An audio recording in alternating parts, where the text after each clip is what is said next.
Marvellous medicine number 3. "Here it is," cried Mr. Kranky, rushing into the kitchen.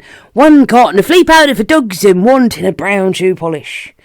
George poured the flea powder into the giant saucepan, and then he scooped the shoe polish out of its tin and added that as well. "Stir it up, George," shouted Mr. Kranky. "Give it another boil. We've got it this time. I bet we've got it." After Marvellous medicine number 3 had been boiled and stirred, George took a cupful of it out into the yard to try it on another chicken. Mr. Kranky ran after him, flapping his arms and hopping with excitement. "Come watch this one," he called out to Mrs. Kranky. "Come and watch us turn an ordinary chicken into a lovely, great big one that lays eggs as large as footballs." "I hope you do better than last time," said Mrs. Kranky, following them out. "Come on, chicken," said George, holding out a spoonful of medicine number 3. "Good chicken. Chick, chick, chick, chick, chick. Have some of this lovely medicine." A magnificent black cockerel with a scarlet comb came stepping over.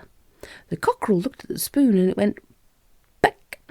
"Back-a-doodle-doo!" squawked the cockerel, shooting up into the air and coming down again. "Watch him now!" cried Mr. Kranky. "Watch him grow! Any moment he's going to start getting bigger and bigger." Mr. Kranky, Mrs. Kranky and little George stood in the yard staring at the black cockerel. The cockerel stood quite still. It looked as though it had a headache.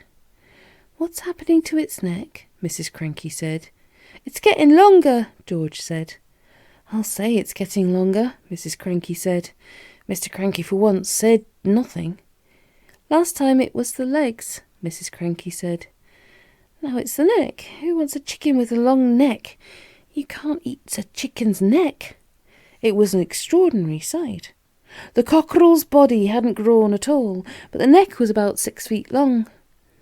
"All right, George," Mr. Kranky said. "What else have you forgotten?" "I don't know," George said.